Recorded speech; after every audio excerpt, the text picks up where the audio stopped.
Okay, so we're diving deep into Job.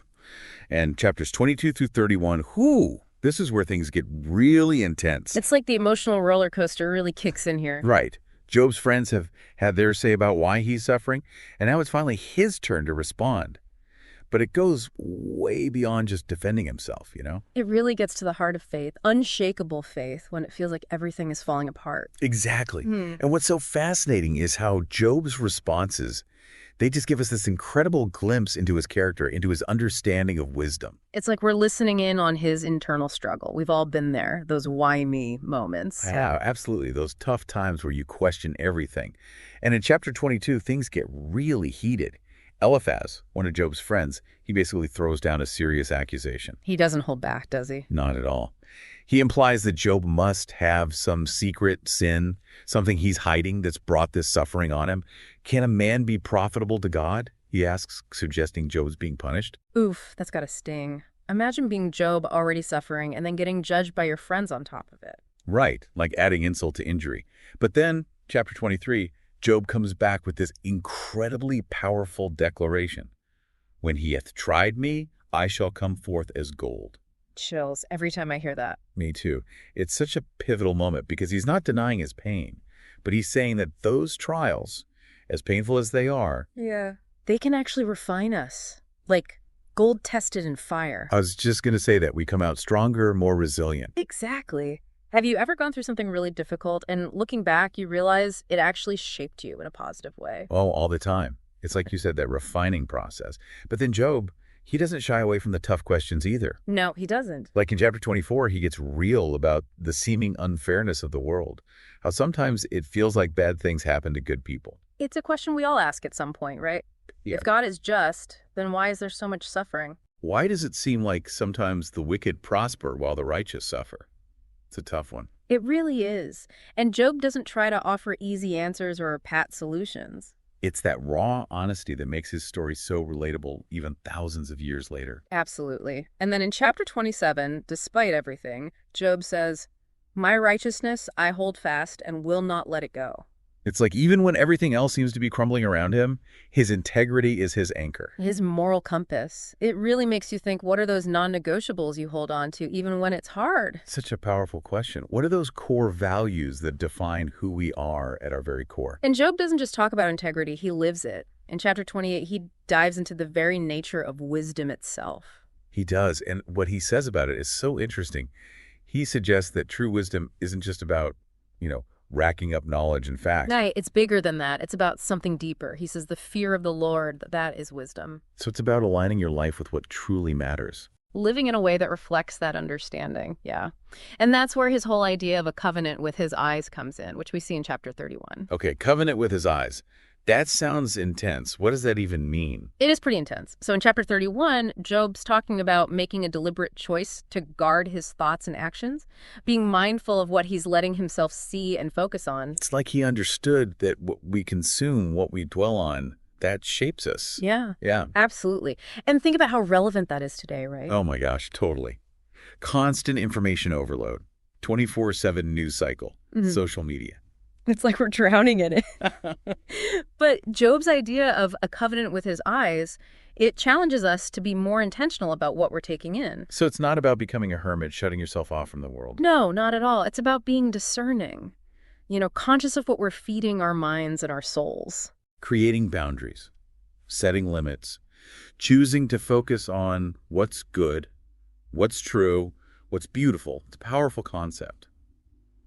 What always gets me about Job is that through all of this suffering, he never curses God. His faith never wavers. It's remarkable. How is that even possible? I mean, I think most people would be pretty angry in his situation. Well, I think it comes down to his understanding of God. Job believes that God is just, even when life feels so incredibly unjust. So it's not blind faith. He's not ignoring the suffering. Yeah. But he has this deep trust that there's a bigger picture. That even in the darkness, God is present, working things out, even when we don't understand. And that can be really hard, can't it? Just trusting when you don't have all the answers. And what's interesting is he never actually gets a clear explanation for his suffering. That's true. He doesn't. And I think that's one of the most thought-provoking things about the book. The why. It's never explicitly answered. Right. It's left open for us to wrestle with, just like Job did. And it's like that in real life a lot of times, isn't it? We don't always get those neat and tidy answers. Sometimes it's more about the wrestling, the questioning. That's where our faith is refined and deepened. So maybe it's okay to embrace the mystery a little bit, Yeah. to trust even when we don't fully understand. It's not about having all the answers, right? Exactly. It's about holding on to faith, even when things don't make sense, which is such a powerful message, and it's just as relevant now as it was back then. But in chapter 31, we really see Job lay out his ethical code, this commitment to living with integrity. And it's not just talk.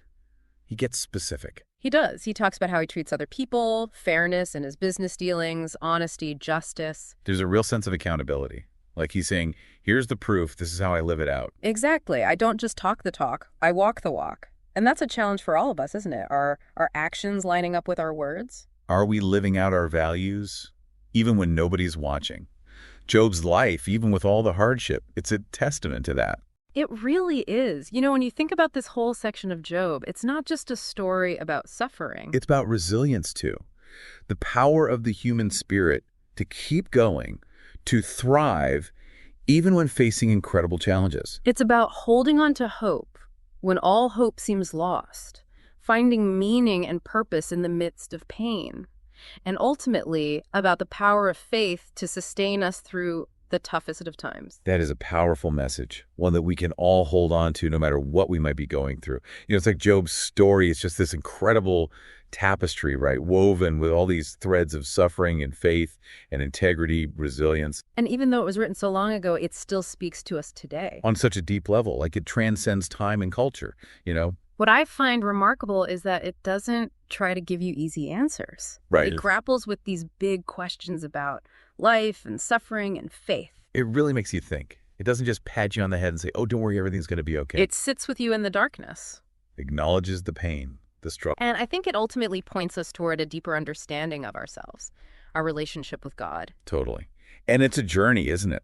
For Job and for us as readers. It is. We see him go through so much. The questioning, the anger, those moments of despair. But even through all of that, his integrity, his faith never wavered. It's incredible. And as we journey with him, we're invited to examine our own beliefs. How we respond to adversity. To discover that well of resilience inside us. That's what makes it so timeless, right? It's not just some historical account. It's like a mirror. Reflecting back those challenges and triumphs of being human. Those big questions about faith and suffering. And the power of hope, even in the darkest times. And it reminds us that life, it's not always sunshine and roses. There are going to be those dark times. We're going to face adversity. But it's in those tough moments when we're really pushed to our limits. That we can discover our true strength. Our capacity for growth. The depth of our faith. Job's story doesn't necessarily give us all the answers. But it gives us something much more valuable. What's that? An invitation to go on that journey with him. To wrestle with those big questions. To come out on the other side transformed. And that might be the biggest lesson of all, right? It really might be. It's not about figuring everything out. It's about embracing the journey, trusting in something bigger than ourselves. And finding that strength and resilience within us. So as we wrap up this deep dive into Job, just something to think about.